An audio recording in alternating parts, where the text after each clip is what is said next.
Senhor esteja convosco. Proclamação do Evangelho de Jesus Cristo, segundo São João. Naquele tempo, Jesus viu Natanael que vinha para ele e comentou: aí vem um israelita de verdade, um homem sem falsidade. Natanael perguntou: de onde me conheces? Jesus respondeu: antes que Filipe te chamasse, enquanto estavas debaixo da figueira, eu te vi.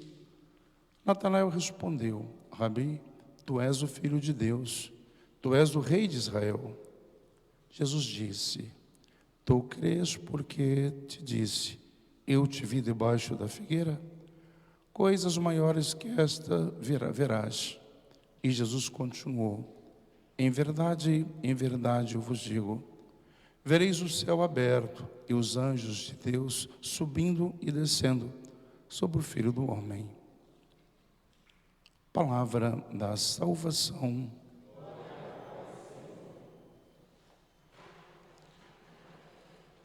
Eu citava no início a oração do Santo Anjo do Senhor, os anjos da guarda, que nós aprendemos desde pequeno, e é certo, pelo menos na minha família, minha mãe não permitia que nós dormíssemos sem antes fizéssemos esta oração. E não só, mas também havia-se o hábito de ter sempre uma imagem, ou se não um quadro dos santos anjos da guarda. Eu trago na minha mente até hoje aquele quadro na cabeceira da cama. E nós sempre acreditamos, e sempre foi a nossa fé cristã católica, de que os anjos são enviados de Deus e eles tendenciam, de fato, a nos proteger. Por isso que dizer no início que não significa simplesmente humanos, condições humanas aplicadas aos anjos, mas, sobretudo, numa missão que eles assumiram, porque os anjos são com que? Deus. Deus que vem para exercer uma função, porque Deus assim os enviou. E sabemos, por exemplo, que Miguel, hoje são os arcanjos, nós celebramos festa deles, então que venceu o demônio. Depois Gabriel anunciou a encarnação, a Virgem Maria concebeu por força do Espírito Santo. E Rafael, quem nos traz a cura? Quem nos traz a cura? E se hoje nós nos reunimos para celebrar a festa desses arcanjos, a nossa tendência em elevar os nossos pensamentos, as nossas orações, as nossas intenções, pedir a Miguel, que venceu o demônio. São tantas ciladas, tantas investidas, podemos dizer assim, diabólica ou demoníaca, que não nos deixam viver a paz em Jesus, a paz com Deus. E aquilo que já é sabido do nosso conhecimento, quanto mais nós procuramos viver Deus, ter Deus no coração, mais tentados nós seremos, não é? Isso é verdade. Quanto mais perto de Deus nós estivermos, mais perto ou mais fácil, não é, para de fato o demônio nos atacar. E aquilo também que eu tenho meditado convosco, de que não é um castigo de Deus investidas do demônio, mas isso são provações, porque se também não existissem as provações, então seria muito fácil tirarmos tudo muito letra de letra, como costumamos dizer. E há estas provações para que de fato nós saibamos também, tanto com a nossa força humana, com a força espiritual no qual nós acreditamos, para vencermos essas investidas do demônio, senão do mal.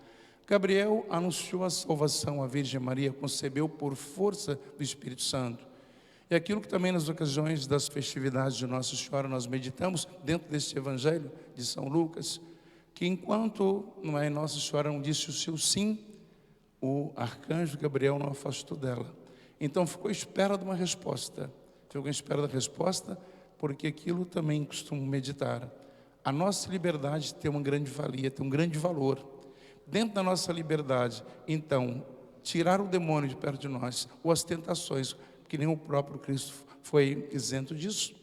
Então, para depois, na resposta, através então do amor que nós prestamos, o que nós temos, correspondendo com esse amor de Deus, de fato nós temos possibilidade de conceber a graça de Deus como Maria concebeu, e o amor e a sua misericórdia. E depois, Rafael, quem nos traz a cura?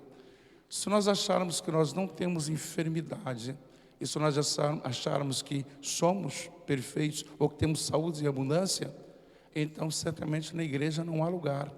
Porque justamente por conta de nós sabermos, sermos conscientes que o pecado é uma grande enfermidade, e é por isso que nós estamos aqui. Por isso que nós confessamos regularmente, por isso que nós prostramos diante do Senhor, não é, da Eucaristia, para nós pedirmos perdão a Ele. Por isso que no ato, na missa, a primeira atitude nossa é, através do ato penitencial, pedir perdão a Deus pelas nossas faltas, para que o Senhor possa nos libertar, possa nos curar, para nós então participarmos coerentemente. Nós participarmos então desta mesma graça santificadora, no qual é a missão do anjo. Então, nesta realidade, os arcanjos que nós celebramos hoje, então venceu o demônio, anunciou a encarnação do Verbo que habitou entre nós, e depois quem nos traz a cura é que nós experimentamos a dádiva de Deus através da liturgia.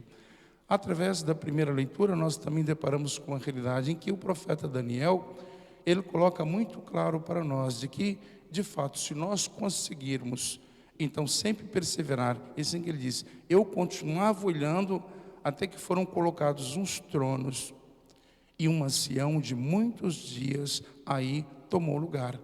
É claro que é o próprio Deus, não é? Então, eu continuava olhando.